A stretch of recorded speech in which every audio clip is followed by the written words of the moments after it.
Hey, welcome back to Ask Anna. I know it's been a very long time, but I had a good thing going. Hello, welcome back. It's been a long time since I've done an Ask Anna. I'm actually working with Sophomore magazine to give you guys a video every month going along with their theme, and this month's theme is growth. Is that good? Okay. Okay, so the first question is from Anna's Tumblr. My BFF and I go to different colleges and don't see each other very often. How do you keep a close long-distance friendship without seeming too overbearing or distant? Do you want to tackle this one first, or?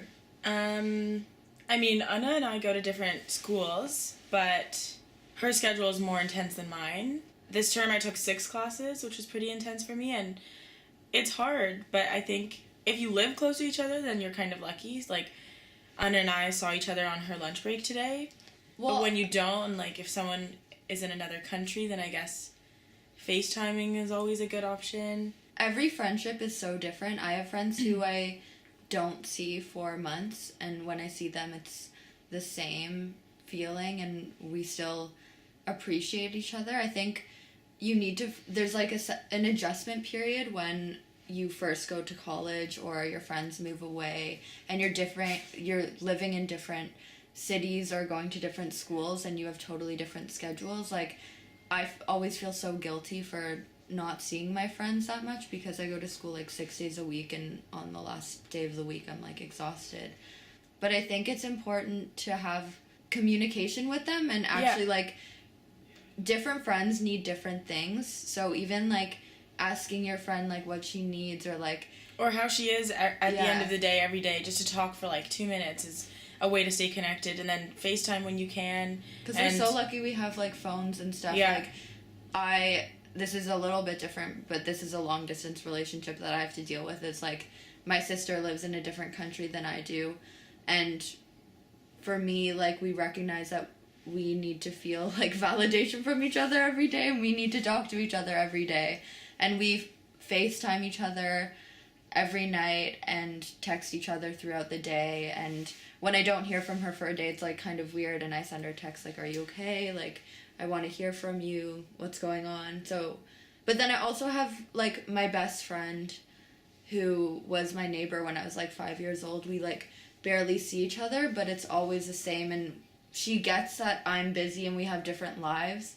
There's like a mutual understanding there. We see each other probably like once a week, I would say, or once every 2 weeks maybe, but more so often now, I think, because I just finished school. Yeah, we've had like waves in our relationship where it's like, "Jacqueline, I haven't seen you in like a month, like what's going on? I feel like what's happening?" So just having like an open communication with your friend and letting them know how you feel and making sure she can be open with you about what she needs from the relationship, it's important to do. And I feel like that's all you can really do when you're both in school and stressed and have different lives, just making time for each other.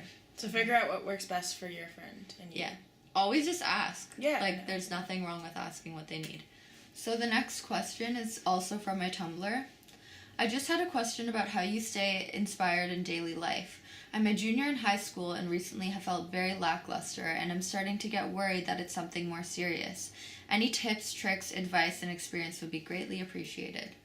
I think everyone feels like ups and downs and can feel like really uninspired, even if you're not like making art in your life. And I think if you're super busy with school, for example, or work, if you're working a lot and you don't make the time for yourself to do the creative things you like doing, then you'll start to feel uninspired and not happy because you're not being creative in a way that you want to. So obviously it's important to make that time and remember that even though work and school are so important, you also, like, your sanity and your happiness is just as important. So try and find a balance. And being around people that make you feel inspired, like hanging out with friends that give you energy. Yeah, and that's number one, actually. Yeah, I think. For sure. I think we've, like, figured out our friend group.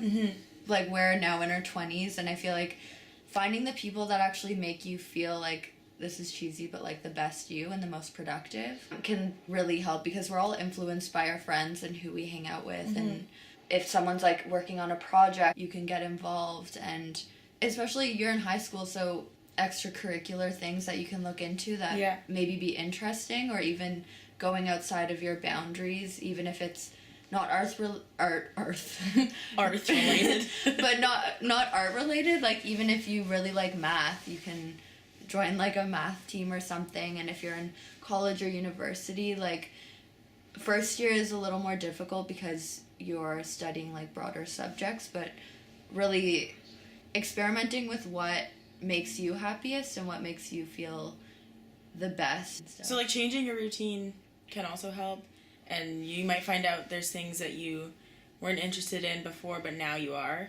I feel like also like getting out there, and because we're heading into spring, checking out like art shows. Like, there's always art shows going on if you like live in a city, and that's a way to meet other obviously creative people. Yeah, feeling like motivated and inspired is also how you live your life. Eating healthy and like feeling good about yourself really reflects your mind and how your outlook on things and how you get inspired by things around you. I feel like that's important. When you feel good about yourself, then you're more inclined to like do things that are out of your comfort zone. I think also it's fun to research and find out new things.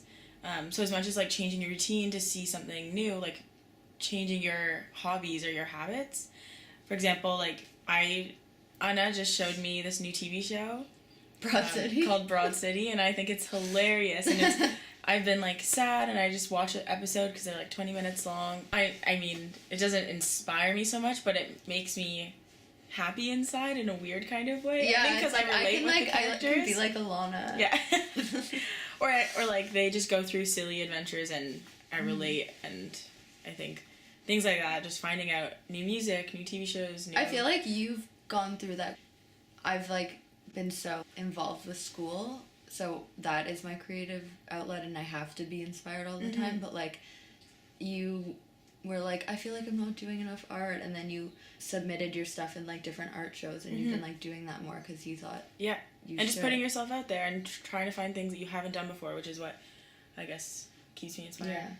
This always comes down to it, but like, don't compare yourself to others and what they're doing, because that's not, everyone is different, and everyone handles situations differently and workloads differently. Fox. It's okay. Fox is watching TV. Oh my god, I'm just drumming. Trying so.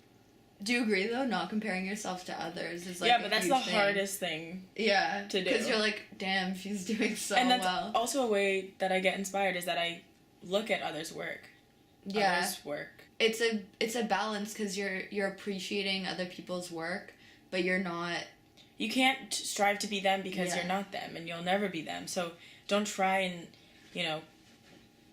think, I wish I could have done that, and then get bummed out about it, because you never will. You're not them, and you can't, There was this like graffiti. I made an Instagram post, like, look at someone and think they're beautiful without questioning your own beauty. Mm-hmm. So like, look at other people's art without questioning your own creativity and worth. And self, I guess. Like, I feel like that's believe something in to yourself, live by. Mm-hmm.